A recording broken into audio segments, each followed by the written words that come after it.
नमस्कार, स्वागत है आप सभी का। एफएम न्यूज देख रहे हैं आप और आपके साथ मैं हूं नितिशा बंसल। शुरुआत करते हैं हमारी खास पेशकश कैपिटल लाइव की।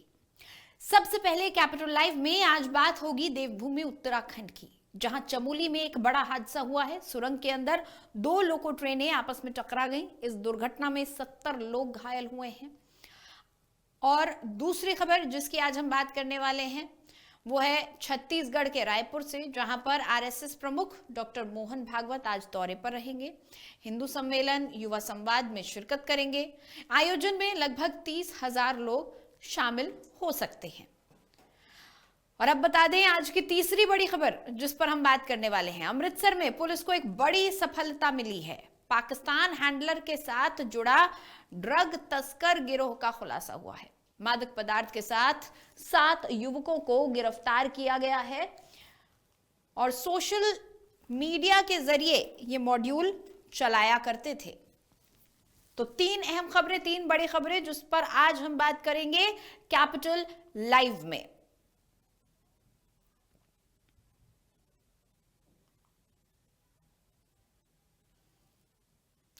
तो चलिए सबसे पहले बात पहली खबर की कर लेते हैं। उत्तराखंड की बात करेंगे, जहां पर चमोली में एक बड़ा हादसा हुआ है। बड़ी खबर आपको बता रहे हैं, सुरंग के अंदर 2 लोको ट्रेनें आपस में टकरा गई हैं।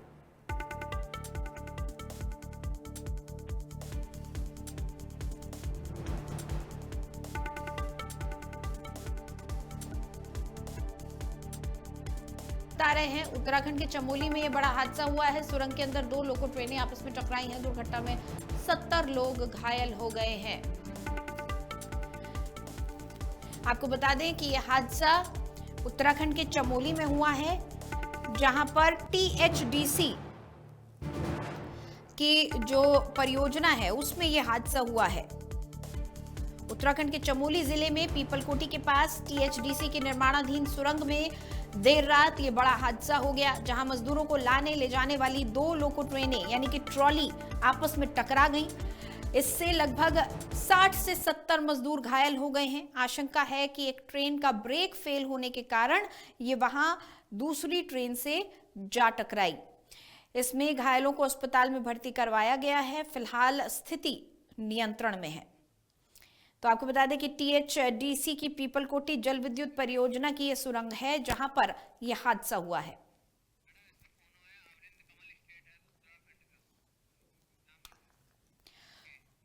और इस खबर पर ज्यादा जानकारी के साथ अवनींद्र कमल हमारे साथ जुड़े हुए हैं, जो कि उत्तराखंड स्टेट हेड हैं। उनसे हम बातचीत करेंगे। अवनींद्र, अभी क्या ताजा जानकारी मिल रही है? घायलों की क्या स्थिति है? बताया गया था कि कई मजदूर ऐसे हैं, कई लोग ऐसे हैं जो गंभीर रूप से घायल हैं।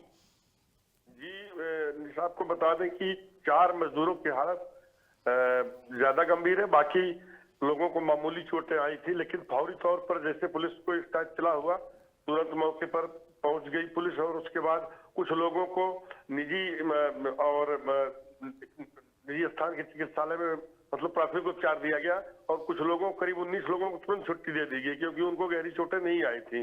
और बाकी लोगों को जिला अस्पताल और गोपेश्वर में उनका उपचार चल रहा है। मौके पर जिलाधिकारी पहुंच गए हैं, एसएसपी पहुंच गए हैं और लोगों का हालचाल जाना है। तो कोई कैजुअलिटी नहीं हुई, मतलब कि किसी की इस हादसे में अप्रिय घटना नहीं हुई, किसी की मौत हुई हो, लेकिन घायल हुए हैं, जिसमें 4 बहुत ज्यादा मतलब उनको चोटें आई हुई हैं और उनको हो सकता है कि जल्द ही देहरादून के लिए रेफर कर दिया जाए।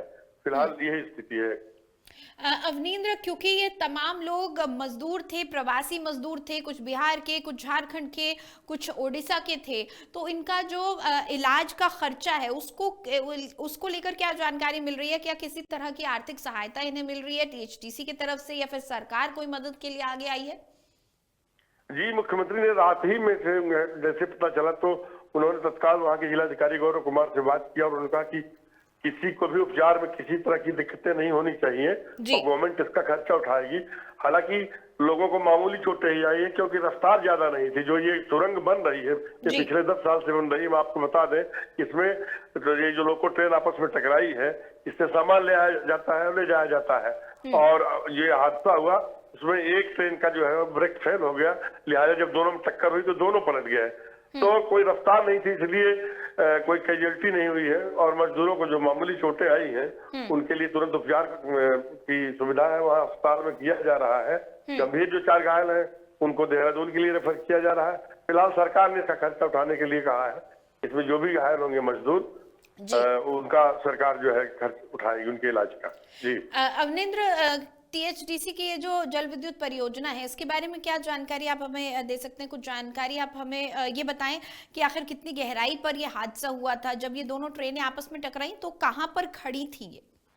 जी, बता दें कि अलकनंदा नदी पर ये जल विद्युत परियोजना का जो है ये निर्माणाधीन है और लंबे समय से ये बन रही। करीब 10 साल से इसका निर्माण कार्य चल रहा है, जिसमें करीब 2000 मजदूर, कर्मचारी और इंजीनियर मिला करके वहां दिनों रात काम करते हैं।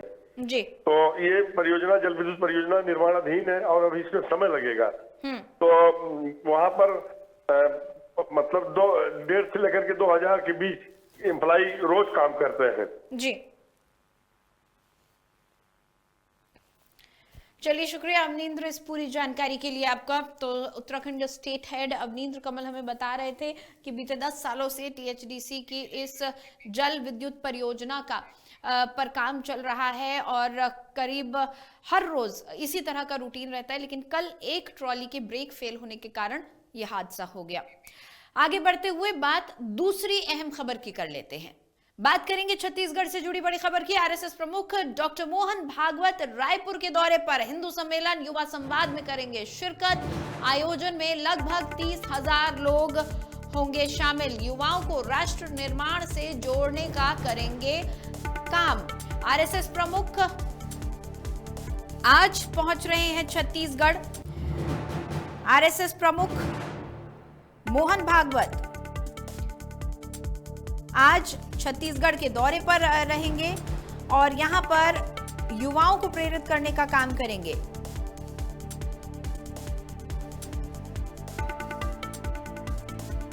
तो बड़ी खबर इस वक्त की हम आपको बता रहे हैं, रायपुर में 2000 युवाओं से संवाद करेंगे आरएसएस प्रमुख मोहन भागवत और 3 दिन छत्तीसगढ़ में बिताएंगे। अभनपुर में हिंदू सम्मेलन में शामिल होंगे आरएसएस प्रमुख मोहन भागवत। राष्ट्रीय स्वयंसेवक संघ यानी आरएसएस के सरसंघ चालक डॉक्टर मोहन भागवत 3 दिवसीय प्रवास पर छत्तीसगढ़ पहुंचे हैं। वो मंगलवार रात को ही तकरीबन 8:30 बजे नियमित विमान से रायपुर पहुंचे और अपने प्रवास के दौरान वो हिंदू सम्मेलन, युवा संवाद और सामाजिक सद्भावना बैठक सहित कई कार्यक्रमों में भाग लेंगे। 31 दिसंबर को डॉक्टर मोहन भागवत रायपुर में आयोजित युवा संवाद कार्यक्रम में शामिल होंगे। ये कार्यक्रम हिंदू सम्मेलन से पहले सुबह 9 बजे से दोपहर 12 बजे तक आयोजित किया जाएगा, जिसमें डॉक्टर, इंजीनियर, वकील, चार्टर्ड अकाउंटेंट, शिक्षक, स्टार्टअप और सामाजिक क्षेत्र से जुड़े युवा सहित करीब 2000 युवाओं को शामिल होने की संभावना है। संघ का मानना है कि समाज की दिशा तय करने में युवाओं की बड़ी निर्णायक भूमिका होती है और इस संवाद के जरिए डॉक्टर मोहन भागवत युवाओं में राष्ट्र निर्माण की भूमिका, सामाजिक जिम्मेदारी, करियर के साथ सामाजिक सरोकार, सांस्कृतिक चेतना जैसे तमाम विषयों पर संवाद करेंगे। प्रदेश भर में ये कार्यक्रम जो है ये प्रस्तावित है। युवा सम्मेलनों की श्रृंखला की शुरुआत इसे माना जा रहा है और अभनपुर के सोनपैरी गांव में एक विशाल हिंदू सम्मेलन रखा गया है। करीब 10 एकड़ क्षेत्र में यह विशाल हिंदू सम्मेलन रखा गया है, जिसमें डॉक्टर मोहन भागवत शामिल होंगे। युवा संवाद के बाद मोहन भागवत अभनपुर के सोनपैरी गांव जाएंगे और यहां पर विशाल हिंदू सम्मेलन का हिस्सा बनने वाले हैं। 30,000 से भी ज्यादा लोगों की इस पूरे कार्यक्रम में सहभागिता का दावा जताया जा रहा है।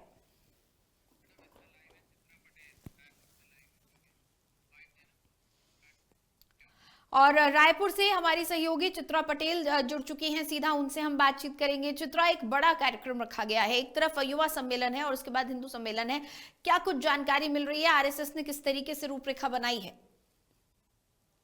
जी देखिए, छत्तीसगढ़ में आज आरएसएस प्रमुख मोहन भागवत का 3 दिवसीय दौरा है। कल रात को वो करीबन 8 बजे एयरपोर्ट पहुंचे। वहां से सीधे आरएसएस के कार्यालय जागृति मंडल पंडरी पहुंचे, जहां पर रात्रि विश्राम उन्होंने किया। और उसके बाद आज जो हिंदू सम्मेलन, युवा संवाद और सद्भावना बैठक में वो शामिल होंगे। और इससे पहले जो हिंदुत्व समाज का जो है वो सम्मेलन है, वो रायपुर जिला के जो अभनपुर स्थित सोनडोंगरी जो है वो सेज बहार स्थित में, वहां पर 10 एकड़ में कार्यक्रम का आयोजन किया जाए, जहां पर देश के जो हिंदू समाज के जो प्रमुख हैं वो वहां पर शामिल होंगे। और वो धर्मांतरण ईसाई समाज के जो जिस तरह से द्वंद्व चल रहा है, उस बीच में एक बार फिर से आरएसएस प्रमुख मोहन भागवत का आज रायपुर दौरा हुआ है। और सुबह जो है आज एम्स के कार्यक्रम में शामिल होंगे। 10:30 बजे वे एम्स पहुंचेंगे, जहां पर युवाओं से बातचीत करेंगे। इसमें 2000 से अधिक जो है युवा मौजूद रहेंगे, जहां पर हिंदुत्व जागृत करेंगे और चेतना जागृत करने का काम करेंगे। मोहन भागवत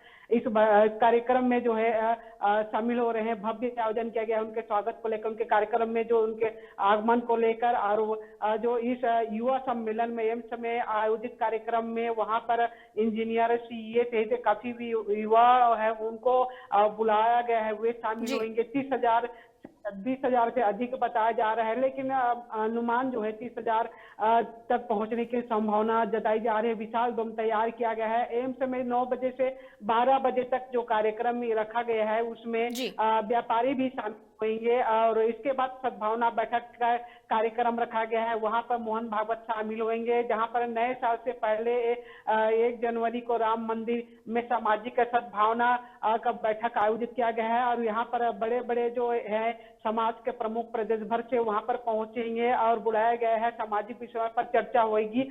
और इसके बाद जो है वो अभनपुर के 10 एकड़ में फैला तो सेज बहार जो है वहां पर हिंदुत्व समाज सम्मेलन रखा गया है, जहां पर हिंदुओं को आरएसएस के प्रमुख, आरएसएस के कार्यकर्ता और अन्य लोग मौजूद रहेंगे। प्रदेश भर से लोग इस कार्यक्रम में शामिल होंगे। बड़ा सम्मेलन आयोजित किया गया है, जहां पर जो है कबीर आश्रम में भव्य कार्यक्रम रखा गया है। आरएसएस प्रमुख मोहन भागवत इस कार्यक्रम में शिरकत करेंगे। राष्ट्रीय संत गुरुदेव संघ प्रमुख अतिथि के रूप में शामिल होंगे। विशाल डोम तैयार किया गया है। जी चित्रा, खास तौर पर इसमें जो जोर दिया जा रहा है वो युवाओं को जोड़ने पर जोर दिया जा रहा है। जिस तरीके से प्रधानमंत्री भी लगातार कहते हैं कि ये युवा भारत है और युवाओं को जोड़ना है, युवा भारत का भविष्य है, उसी तरीके से आरएसएस भी ग्राउंड लेवल पर काम करती हुई नजर आ रही है। ये जो युवा सम्मेलन है, इसमें तमाम शिक्षित युवाओं को जोड़ने की, उनमें राष्ट्र प्रेम, राष्ट्र सेवा की भावना भरने की कोशिश की जा रही है, उन्हें राष्ट्रभक्ति की तरफ और प्रेरित करने की ये कोशिश नजर आ रही है। क्योंकि जिस तरीके से कहा गया है, तमाम जो शिक्षित वर्ग है, चाहे वो चार्टर्ड अकाउंटेंट्स हो, डॉक्टर्स हो, इंजीनियर्स हो, या फिर स्टार्टअप ओनर्स हो जो नए स्टार्टअप्स लेकर आ रहे हैं, एंटरप्रेन्योर्स हो, उन सभी को जोड़ने की कोशिश की जा रही है। जी बिल्कुल। देखिए, संघ का मानना है कि दिशा तय करने का में जो है युवाओं का प्रमुख भूमिका निर्णायक होती है। और राष्ट्र निर्माण, सामाजिक जिम्मेदारी और सांस्कृतिक चेतना विषय पर चर्चा होगी। और हिंदुत्व जागृत करने का जो है मोहन भागवत का आज बीज बोएंगे युवाओं में और युवाओं को जागृत करेंगे, वहीं हिंदुत्व जागृत करेंगे। जिस तरह से छत्तीसगढ़ में धर्मांतरण, छत्तीसगढ़ से अन्य राज्यों में धर्मांतरण का मुद्दा लगातार सामने आ रहा है और लोगों को जो है बहला फुसला कर और उनको लुभावना देकर जो है हिंदुत्व खत्म करने की जो कार्य किया जा रहा है, उस पर जो है ये प्रमुख होगा ये कार्यक्रम। और जो युवाओं को चेतना, सामाजिक चेतना जागृत किया जाएगा, तो निश्चित तौर से जो है इस पर जो है बड़े कार्यक्रम किया जा रहा है। युवाओं को जो है जागृत करने का काम किया जाएगा, हिंदुत्व जगाने का काम किया जाएगा, उत्तरदायित्व जगाने का काम किया जाएगा, अपनी जिम्मेदारी समझने का भी काम किया जाएगा। इस तरह से जो प्रदेश भर से जो युवा है, 2000 से अधिक का करीबन 3000 और तक जो है युवा है इस कार्यक्रम में शामिल होंगे। सभी वर्ग के जो युवा है वो शामिल होंगे, सभी को बुलाया गया है। मोहन भागवत सीधे तौर से उनसे बातचीत करेंगे, चर्चा करेंगे। जी चलिए, शुक्रिया चित्रा, इस पूरी बातचीत के लिए। आप नजर बनाए रखें।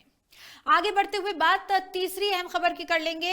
बात करेंगे पंजाब की। अमृतसर पुलिस को एक बड़ी सफलता मिली है। पाकिस्तान हैंडलर के साथ जुड़े ड्रग तस्कर गिरोह का खुलासा हुआ है। मादक पदार्थ के साथ 7 युवकों को गिरफ्तार किया गया है। दुबई के रास्ते तस्करी का ये नेटवर्क चलता था। सोशल मीडिया के जरिए चलाया जा रहा था ये मॉड्यूल।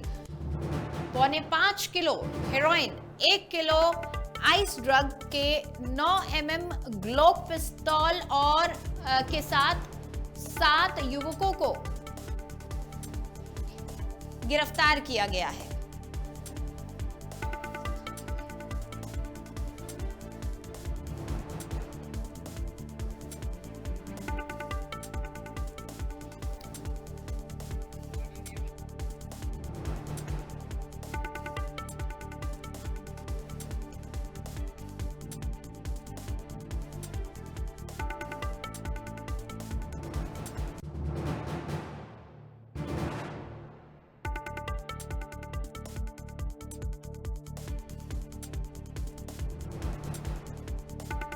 चल रहे तस्करी के नेटवर्क का हुआ है भांडाफोड़। सोशल मीडिया के जरिए चलाया जा रहा था मॉड्यूल। अमृतसर और गुरदासपुर के सरहदी क्षेत्र जो है तस्करी के रास्ते बन चुके हैं। इन्हीं के जरिए ये तमाम खेल खेला जा रहा है नशे का और पंजाब के नौजवानों को गुमराह किया जा रहा है।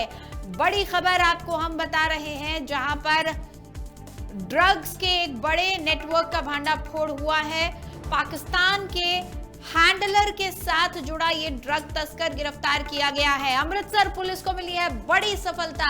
पाकिस्तान हैंडलर के साथ जुड़ा ड्रग तस्कर गिरोह का खुलासा। मादक पदार्थ के साथ 7 युवकों को किया गया है गिरफ्तार। दुबई के रास्ते होता था तस्करी का नेटवर्क। सोशल मीडिया के जरिए चलाया जा रहा था module. 5.25 kilo heroin, 1 kilo ice drug के साथ 9 mm ग्लॉक पिस्टल के साथ 7 युवकों को किया गया है गिरफ्तार। मुंबई के रास्ते होता था तस्करी का नेटवर्क। सोशल मीडिया के जरिए चलाया जा रहा था मॉड्यूल। अमृतसर और गुरदासपुर के सरहदी क्षेत्र बने तस्करी के रास्ते और बड़े खुलासे इस मामले में होने की संभावना।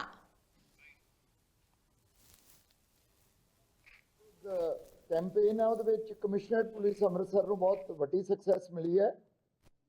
4 kg ਤੋਂ ਵੱਧ heroin, 1 kg ice methamphetamine, 1 Glock pistol 9 mm ਤੇ 7 ਜਿਹੜੇ ਕਾਟਲ ਦੇ ਜਿਹੜੇ ਅਕਿਊਜ਼ ਨੇ ਡਰੱਗ ਕਾਟਲ ਦੇ ਤੇ ਵੈਪਨਸ ਦੀ ਜਿਹੜੀ ਇੰਟਰਨੈਸ਼ਨਲ ਬਾਰਡਰ ਦੇ ਕ੍ਰਾਸ ਪੁਸ਼ਿੰਗ ਕੀਤੀ ਜਾਂਦੀਆਂ ਕੰਸਾਈਨਮੈਂਟ, ਉਹ ਅਕਿਊਜ਼ ਫੜੇ ਨੇ। 2 एरियाज ਇਹਦੇ ਚ ਬੜੇ ਸਾਹਮਣੇ ਸਿਗਨੀਫੀਕੈਂਟਲੀ ਆਏ ਨੇ। ਅੰਮ੍ਰਿਤਸਰ ਰੂਰਲ ਦਾ ਜਿਹੜਾ ਬਾਰਡਰ ਹੈ ਆਪਣਾ ਰਾਜਾਤਾਲ, ਪਿੰਡੀ ਸੈਦਾ ਏਰੀਆ, ਅਟਾਰੀ ਸਾਈਡ ਤੇ ਦੁਰਾਂਗਲਾ ਤੇ ਕਲਾਨੌਰ ਸਾਈਡ ਡਿਸਟ੍ਰਿਕਟ ਗੁਰਦਾਸਪੁਰ। ਸੋ ਇਹਦੇ ਚ ਸਾਡੀ ਟੀਮ ਨੇ ਬਹੁਤ ਇੰਟੈਲੀਜੈਂਸ ਬੇਸਡ ਆਪਰੇਸ਼ਨ ਦੇ ਵਿੱਚ ਇਹਨੂੰ ਫੋਲੋ ਕੀਤਾ ਔਰ ਪਾਕ ਬੇਸ ਹੈਂਡਲਰ ਕਾਮਨ ਹੋਣ ਕਰਕੇ ਇਹ ਦੋਨੋਂ ਕਾਟਲ ਸਾਈਡ ਬਾय ਸਾਈਡ ਬਸਟ ਕੀਤੇ ਗਏ। ਸਾਡੇ ਮਾਨਯੋਗ सीएम साहब। तो आपको बता दें कि इससे पहले 1.5 साल पहले भी दुबई से ये युवक नौजवान वापस आया था, उसको पकड़ा गया था। उसके पास से भी पाकिस्तान के तस्करों के साथ संपर्क के सुराग मिले थे। इस खबर पर ज्यादा जानकारी के साथ अमृतसर से मेरे सहयोगी जुड़ चुके हैं, उनसे हम बातचीत करेंगे। हरवंत सिंह हमारे साथ जुड़े हुए हैं। हरवंत, ये बड़ा खुलासा एक हो रहा है, 5.25 किलो हेरोइन, उसके अलावा आइस ड्रग्स, उसके अलावा पिस्तौल, यानी पूरा का पूरा नेटवर्क तैयार था। अगर आप असलहा लेकर भी निकल रहे हैं तो आप बहुत घातक हैं। क्या बता रही है पुलिस उस पूरे नेटवर्क के बारे में? जी, मैं आपको बताना चाहूंगा कि अमृतसर पुलिस ने एक बार फिर से बहुत बड़ी जो कामयाबी हासिल की है। जो 7 युवकों को गिरफ्तार किया गया है, जिनके पास से 5.25 किलो हेरोइन बरामद की गई है, साथ में एक 9 mm की एक पिस्टल भी बरामद की गई है और एक आइस ड्रग्स भी जो 1 किलो के आसपास वो भी बरामद की गई है यहाँ पे। और जो इनसे जो बरामदी हुई है, फिलहाल जो पूछताछ चल रही है, 2 लोग जो सामने आ रहे हैं, जिनका एक का नाम जजबीर सिंह है, जज है, और दूसरे का नाम जसपाल सिंह है।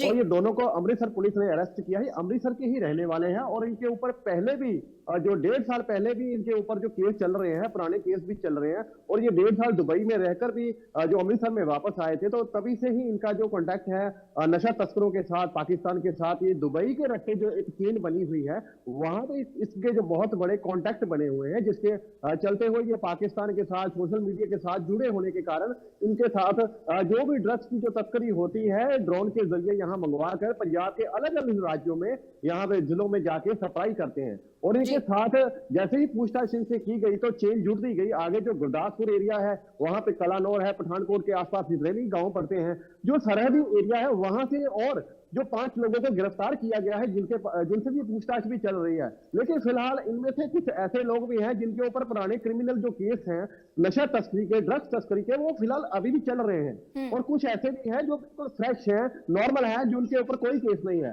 फिलहाल जो पुलिस उनके ऊपर ये पूछताछ कर रही है कि कहां से इनके साथ जो अमृतसर में जो खास करके जो ये ड्रग्स तस्करी का जो मामला सामने आ रहा है, अमृतसर में कौन से जो इनके आका बैठे हुए हैं, जो पाकिस्तान के साथ इनके लिंक जुड़े होने के सामने सबूत आ रहे हैं, जो फिलका जो भी छानबीन चल रही है। लेकिन पंजाब पुलिस की एक बार फिर से होशियारी से, मुश्तैदी से जो काम किया गया है, जो इन लोगों को पकड़ा गया है, और इससे साफ पता लगता है कि पाकिस्तान फिर से कोई ना कोई यहाँ पे साजिश करने की तैयारी कर रहा है, जो खास करके पंजाब में अभी जो नए साल का जो कल जो नया साल चढ़ेगा, तो लोगों को इस तरह से जो है यहाँ पे माहौल खराब करने की पाकिस्तान की एक बहुत बड़ी साजिश को पंजाब पुलिस ने एक बहुत नाकाम कर दिया गया है यहाँ पे। और ये जो लोग पकड़े गए हैं, फिलहाल उनसे जो पूछताछ चल रही है, फिलहाल इनसे जो जानकारी अभी तक जो निकल के सामने आई है कि दुबई में जो बैठे हुए इनके आका है, वहीं से पाकिस्तान के साथ इनके जो लिंक जुड़े हुए हैं, और जो भी इनका लेन देन का जो काम चलता है, ड्रग्स का या नशा तस्करी का या हथियारों की सप्लाई का, तो वहां से ही जो डीलिंग होती है। हाँ। इसी के साथ पाकिस्तान के साथ इनके जो कॉन्टेक्ट बने हुए हैं। जी बिल्कुल, अगर हम बात करें तो ये चेन जो जुड़ी है, ये दुबई से लेकर, पंजाब से लेकर और ये पाकिस्तान के साथ, ये तीनों एरियो में इनकी चेन जुड़ी हुई। जी हरवंत, कहते हैं ना कि अपनों से नहीं लड़ सकते हम, बाहर वालों को तो हम रोक लेंगे। अगर पाकिस्तान से दुबई से कोई हमला हो रहा है, उस रास्ते से कोई तस्करी हो रही है, आप रोक लेंगे। लेकिन जब अमृतसर के लोकल लोग ही, जब पंजाब के लोकल लोग ही अपने प्रदेश में नशे को इस कदर फैलाएंगे, तो पुलिस आखिर कहां कहां जाकर और कैसे कार्रवाई करेगी? देखिए, बार बार कहा जाता है उड़ता पंजाब कहकर हंसी में उड़ा दी जाता है इस बात को, लेकिन सच ये है कि पाकिस्तान के से आने वाला ये पूरा नशा और ये नशा कारोबारी पंजाब के युवाओं के लिए, पंजाब के भविष्य के लिए बहुत घातक है। पंजाब में जो जगह जगह नौजवानों में नशाखोरी देखी जा रही है, नशे की लत देखी जा रही है, इसके लिए खुद पंजाब के इस तरह के तस्कर जिम्मेदार हैं। जी बिल्कुल, पंजाब को फिलहाल जो उड़ता पंजाब कहते थे, किसी समय में भी उड़ता पंजाब है, लेकिन फिलहाल जो अभी पंजाब की बात करें तो पंजाब नशे का पंजाब है, ड्रग्स का पंजाब है, और यहाँ पे क्राइम दिन ब दिन होते ही रहते हैं। और अगर बात करें पंजाब पुलिस की, तो पंजाब पुलिस जो है बड़ी मुस्तैदी के साथ जो काम कर रही है। लेकिन पंजाब में कुछ ऐसे लोग भी हैं जो लोगों को पैसे का लालच देकर जो पाकिस्तान के साथ, क्योंकि यहाँ पे बेरोजगारी अभी बहुत फैल चुकी है, कुछ अच्छे लोग जो पढ़े लिखे वो तो पंजाब छोड़ के बाहर फॉरेन कंट्री में सेट हो चुके हैं, लेकिन जो नीचे के तबके के लोग हैं, जो गरीब वर्ग हैं, या मिडिल क्लास से भी नीचे आते हैं, उन लोगों को पैसों का लालच देकर पाकिस्तान हमेशा है, क्योंकि सरहदी एरिया जो साथ में पड़ता है पंजाब का, अटारी वाघा बॉर्डर है, उसके आसपास के जो गाँव है, गुरदासपुर के पास, पठानकोट के पास, तो इन्हीं लोगों को जो निशाना बनाया जाता है। और अक्सर यहाँ से जो लोग हैं लेबर क्लास का काम करने के लिए दुबई में जाते हैं, और दुबई में पाकिस्तान का काफी बड़ा गढ़ है वहां पे, और उनके साथ ही पैसों को जो लालच को लेके इनके लेन देन होते हैं, वहां पे इनके कॉन्टैक्ट जुड़ते हैं, और साथ में पाकिस्तान के साथ जो कॉन्टैक्ट इनके वहीं से जुड़ जाते हैं। क्योंकि अमृतसर के पास जो सरहद पड़ती है, आजकल तो बहुत ईजी हो गया है, ड्रोन के जरिए यहाँ से पाकिस्तान के जरिए जो ड्रग्स आती है, जो हथियार आते हैं, एक बहुत बड़ी बात है वहां पे। ये ऐसा ही मामला जो दिन दिन चलता जा रहा है। फिलहाल जो पंजाब पुलिस बहुत बड़ा एक्शन ले रही है, ऐसे लोगों को अरेस्ट किया जा रहा है बार बार, क्योंकि इस साल में जितनी अरेस्ट हुए, जितनी ड्रग्स पकड़ी गई, जितने हथियार पकड़े गए, शायद ही पिछले साल में कुछ ऐसा हो, लेकिन इस साल जो नए साल के मौके पर एक बार फिर से जो ड्रग्स पकड़ी जानी, ये पंजाब पुलिस के लिए, पंजाब सरकार के लिए एक बहुत बड़ी चुनौती है कि ऐसे युवक जो नीचे के वर्ग के लोग हैं, जिन बेरोजगार हैं, उनको रोजगार दिया जाए, ताकि वो ऐसे नशा तस्करी के जो मामले के इन्वॉल्व ना हो, पैसों बिल्कुल, बेरोजगारी और पैसे की तंगी इस तरह के अपराध के लिए एक बहुत बड़ा खतरा होती है। बहुत शुक्रिया इस पूरी बातचीत के लिए हरवंत आपका। तो सीमावर्ती इलाका होने के कारण पंजाब हमेशा पाकिस्तान के कारण खतरे में रहता है, चाहे वो आप नशाखोरी की बात करें, चाहे आप अवैध हथियारों की तस्करी की बात करें। बहरहाल फिलहाल इन्हीं खबरों के साथ आप मुझे दें इजाजत। बाकी खबरों के लिए आप देखते रहें FM न्यूज़।